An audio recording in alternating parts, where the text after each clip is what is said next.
Vous dites Benoît Hamon a été choisi par l'appareil socialiste pour perdre. Vous pouvez nous expliquer, parce que là, c'est nous que vous perdez un peu. Mais c'est quand je vous regarde aussi et que je découvre le jour où il y a cette élection, un bourrage d'urne. Vous vous souvenez de ce bourrage d'urne? Pourquoi il y a eu un bourrage d'urne? Quel bourrage d'urne? Ah ben vous voyez, vous avez oublié. Et il y a eu un bourrage d'urne, il y a un moment donné où on a dit la participation est de temps, et puis on a... Ah oui, pardon, au moment des primaires, du Parti socialiste. Bourrage d'urne. Enfin, il y a eu un gros flou sur la participation. Pourquoi un gros flou? Arrêtons le gros flou et expliquons pourquoi il y a un bourrage d'urne, qui fait le bourrage d'urne, et je l'explique dans mon livre, pour quelles raisons on fait un bourrage d'urne, pourquoi les gens qui font ce bourrage d'urne sont des gens qui ont déjà fait un bourrage d'urne pour évincer Ségolène Royal du Parti socialiste. La chose est dite très précisément dans des livres, si on travaille véritablement, pour installer Martine Aubry à la tête du parti. Et ce sont ces gens déjà convaincus de bourrage d'urne qui bourrent les urnes à nouveau. Pour quelle raison? Parce qu'il fallait que ce soit Benoît Hamon qui soit le candidat du Parti socialiste, de façon à neutraliser le Parti socialiste pour laisser la voie libre à Macron. On a découvert hier que François Hollande avait voté Macron au premier tour. Je fais savoir aussi dans une chronique que quand Macron s'en vient au Liban, il vient au Liban avec le Quai d'Orsay derrière lui. L'ambassadeur est là. Ça veut dire que déjà très haut, Hollande et puis le Parti socialiste, c'est la même chose, sont des gens qui votent Macron depuis le début et qui avaient pour ce faire intérêt à anéantir le Parti socialiste. Manuel Valls annonce la mort du Parti socialiste. C'est le système aussi qui l'a tué? Ah non, c'est lui, c'est Valls qui a tué le Parti socialiste, donc il sait très bien que le Parti socialiste est mort puisque c'est lui qui a donné le dernier coup de poignard. Ça marche au Louvre à Emmanuel Macron. C'était quand même mieux que Nicolas Sarkozy à la Concorde avec Mireille Mathieu et Enrico Macias et je ne sais plus qui, Mathieu Faudel, et où François Hollande à Tulle avec l'accordéoniste, non? Ça avait quand même une autre... Non, c'était tout aussi pitoyable, mais pas pareillement. C'est-à-dire, on nous la joue Malraux, entre ici Jean Moulin, et puis on voit l'individu qui sort de la nuit et qui regarde les caméras, il a des yeux de lapin, vous savez, avec les lumières, là, ça tourne. Oh non! Si. Et puis vous avez vu comment il marche? Il faisait de la pub pour le dessous de ses chaussures, et on lui a dit, voilà, on marche comme ça. Donc on nous la joue très gaullien. Bon, très bien, du genre, je vais avoir besoin de 2 minutes pour me faire au pouvoir, c'est quelque chose d'extrêmement lourd, c'est grave, etc. On fait semblant de bricoler ça, on rentre dans la nuit, on rentre dans la lumière, on rentre dans la nuit. Il arrive sur scène, d'abord, tout ça se fait sur l'hymne européen. Donc il faut dire déjà très clairement, la chose est dite, c'est-à-dire la Marseillaise, ce sera pour plus tard, s'il y a lieu. D'abord l'Europe, puis après la France, on verra. Il arrive sur scène, et puis il est tout seul, il continue, c'est très gaullien, parfait. Et puis à un moment donné, Brigitte bien sûr, puis les autres, puis tout le monde arrive, et c'est Trump. Ça démarre en De Gaulle, ça finit en Trump. En Trump? Ben oui. Ben, Trump, quand il a été élu, on a fait monter maman, papa, fifi. Mais qui est l'épouse et la famille, c'est pas illogique. Mais bien sûr que vous imaginez le général de Gaulle avec tante Yvonne et avec toutes les, etc. Alors on peut démarrer comme le général de Gaulle et comme Malraux, le Panthéon et ce genre de choses. Tout ça est très bien. Et puis d'un seul coup, le personnage qui se présente comme le général de Gaulle, il termine effectivement comme Trump le jour où il est allé sur scène montrer toute sa famille. Donc, tous les mots. MOTS, MAEX, tout. Oui, oui. Bon, ça, j'ai un peu l'habitude. Le problème, c'est pas ce qu'on dit de moi ou ce qu'on pense de moi, c'est que des gens puissent entendre un discours alternatif et que les gens puissent se faire directement un avis. C'était pour arriver à cela que je vous disais ça. On ne veut pas entendre un discours alternatif sur l'Europe aujourd'hui, parce qu'on a eu quand même l'impression, nous, pendant ce débat, qu'il y a eu quand même pas mal de candidats souverainistes qui voulaient la sortie de l'euro, qui voulaient faire la peau à l'Europe. Oui, mais lesquels? Des gens qu'on a... Je ne vais pas citer de nouveau François Asselineau, on va croire que je le soutiens bon matin avec son score. Voilà. Mais pourtant, ces idées ne sont pas audibles. C'est la question de... Il a beaucoup cité de textes et d'articles. Oui, mais il n'avait pas tort. Ça a simplement fait... ça a généré des colibés le lendemain. On s'est moqué de lui, on disait, ah là là, il y avait des comiques. Alors que lui montrait qu'il fallait tenir compte de ces règles du jeu pour les contourner. Absolument. Il disait, mais en fonction de cet article, vous ne pourrez pas faire ce que vous annoncez. On ne peut pas entendre ce propos-là, qui est un propos juste et un propos vrai. Il dit, mais simplement, si vous restez dans cette règle du jeu, vous ne pourrez pas. Et c'est dit, ça n'est pas entendu, ça n'est pas compris, et on dilue tout ça, parce qu'on dit, bon, c'est aussi un personnage qui fait partie de ceux qui estiment qu'on doit pouvoir aller sur la Lune, et donc on se dit, bah évidemment, si c'est l'idée de quelqu'un qui pense qu'il faut se dépêcher pour partir sur la Lune, bah voilà, quoi, c'est l'idée de quelqu'un de lunaire pour rester... décisif qui permettent à ce système mortifère de se maintenir. Pour la 7e fois depuis 1974, un membre de la famille Le Pen vient de subir un échec cinglant. Avec 34,2% des suffrages exprimés et seulement 22,5% des inscrits, l'échec de Mme Le Pen est d'autant plus spectaculaire qu'elle ne pouvait pas rêver de conditions plus favorables pour son élection. Elle avait face à elle un candidat de 10 ans son cadet, souffrant d'une instabilité psychologique manifeste, apparaissant comme le successeur d'un François Hollande honni et présentant un bilan accablant de son passage au secrétariat général de l'Élysée et au ministère de l'économie.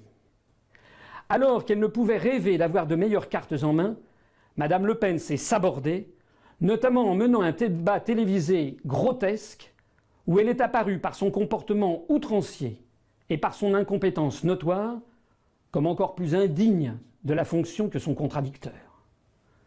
On notera au passage que son échec cuisant montre qu'elle est très loin, très très loin, d'avoir attiré à elle tous les électeurs de M. Dupont-Aignan et de M. Fillon, comme elle en caressait pourtant le projet.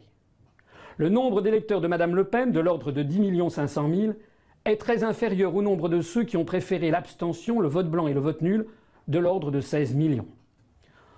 On notera aussi tout le bénéfice que les euro-atlantistes retirent de cet échec, puisque l'incompétence, l'inconstance et la confusion de Mme Le Pen ont été savamment mises en avant par les grands médias pour faire croire aux Français qu'il serait absurde et déraisonnable de sortir de l'Union européenne et de l'euro. La question qui se pose aujourd'hui est de savoir jusqu'à quand la famille Le Pen va continuer à prendre la France en otage. Dès demain, Mme Le Pen et son compagnon Louis Alliot retrouveront leur siège au Parlement européen grassement rémunérés. Dès demain, les dirigeants du Front National inviteront ceux qui leur font confiance à se mobiliser pour 2022. Je le demande ici à ceux qui ont voté pour Mme Le Pen. Combien de temps encore faudra-t-il pour que vous regardiez la réalité en face?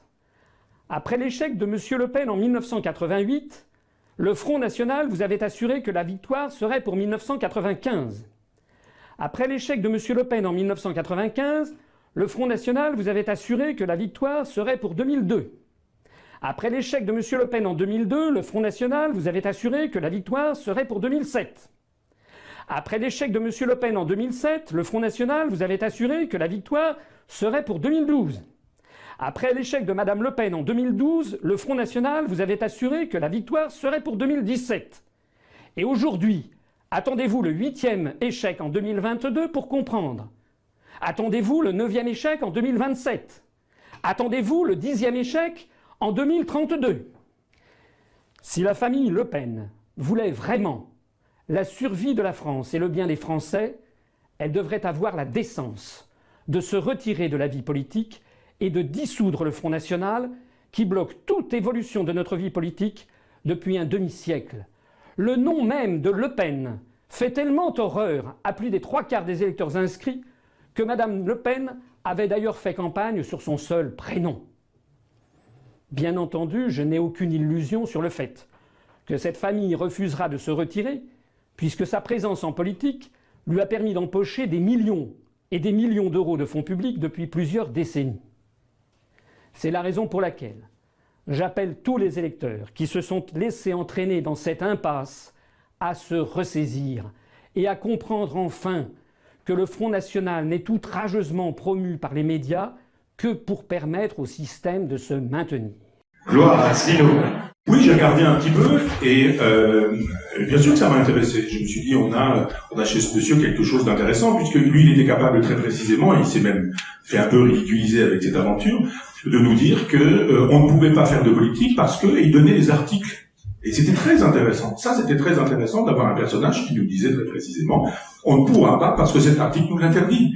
Et effectivement, il faisait la démonstration que la politique en France n'était pas possible si on maintenait cette règle du jeu. Mais, pour répondre à la question du pourquoi ne pas le soutenir, pourquoi ne pas faire sa promotion, je crois simplement que la configuration est ainsi faite qu'on ne peut pas remonter tout seul le fleuve. On ne peut pas. C'est-à-dire que si vous dites je le soutiens, on peut changer de dixième, si vous voulez, peut-être à un chiffre qui est en dessous de 0, presque quelque chose dans ce goût-là, mais ça ne suffira pas, parce que le discours critique sur l'Europe que fait par exemple Jean-Pierre Chevènement, c'est ma logique, Jean-Pierre Chevènement, même si il est jacobin et que je ne le suis pas, il me dit c'est pas ça qui est important entre nous, pas seulement entre nous, il dit c'est facile à régler, je pense qu'il a raison, mais je pense que la critique de l'Europe, qui est souvent faite par des gens qui ne m'intéressent pas beaucoup, et qui pourrait être faite d'un autre point de vue, qui pour moi n'est pas celui du jacobin, mais celui du girondin, ça n'est pas une critique qui se trouve faite parce qu'elle n'est pas audible. Elle n'est pas audible. Si vous critiquez l'Europe libérale, vous passez pour quelqu'un qui critique l'Europe. donc pour quelqu'un qui est nationaliste, donc pour quelqu'un qui veut la guerre, donc etc. Truc habituel. Donc nazi, fasciste, Vichy, Pétain, etc. La période sombre de l'histoire, la période nauséabonde et ce genre de choses. Je pense vraiment que la politique, c'est une affaire de citoyens. Ça doit pas être une affaire de politicards, de politiciens professionnels. Parmi les 11 candidats, là, combien travaillaient? Parmi ceux qui défendent l'Europe, aucun, zéro. Aucun. Tous des gens qui ont fait de la politique, même s'ils disent, ah, mais moi j'ai été banquier 2 ans. L'autre cas, moi j'ai été prof à la fac avec un bac+3, c'est le cas d'Amon, pistonné, j'ai été prof à la fac, mais je n'ai fait que ça dans la vie. Le reste du temps, le parti. Les autres sont des gens qui n'ont jamais travaillé. Dans les petits, vous avez des gens qui travaillent. Vous aviez Poutou qui travaille. Vous avez Nathalie Arthaud, professeur. Poutou qui était ouvrier. C'est autre chose. Vous en aviez 2 qui étaient retraités, mais qui ont travaillé. Donc effectivement, c'est pas exactement la même chose. Moi, j'ai envie que la politique ne soit plus une affaire de politiciens qui changent d'avis. Un Mélenchon qui nous dit le contraire de ce qu'il a dit aux dernières présidentielles, puis qu'au présidentiel d'avant disait encore autre chose.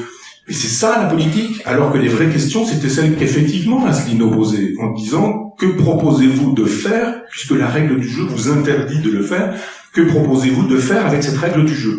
Personne n'a répondu à ces questions, il fallait surtout pas répondre à ces questions. Si vous êtes contre l'Europe, je le rappelle, vous êtes pour le nationalisme, vous êtes pour la guerre, etc. Donc il y a une espèce d'interdiction de penser la question de l'Europe en disant, mais quand on n'aime pas l'Europe libérale, on a le droit d'en aimer une autre formule, qui n'est pas européen aujourd'hui. Aucun sens d'être anti-européen. Simplement, il faut qu'on puisse penser qu'il existe d'autres formules que les formules libérales à l'Europe, parce qu'il y a des Europes des nations, il y a des Europes souveraines, il y a éventuellement des Europes des régions, et dans la proposition que je fais, qui sont des propositions girondines, il y a une place pour un État girondin et pour des États girondins qui permettraient dans une Europe de fédérer des provinces, des régions, de penser justement en termes d'histoire et pas en termes d'administration. Et si un jour quelqu'un devait revenir en politique en disant que le vrai projet, c'est pas une 6e République, mais que c'est effectivement de prendre en considération le vote des électeurs, alors à ce moment-là, peut-être à nouveau pourrais-je et m'engager et soutenir et prêter mon nom et éventuellement donner un coup de main à quelqu'un qui me demanderait de travailler un projet comme ça.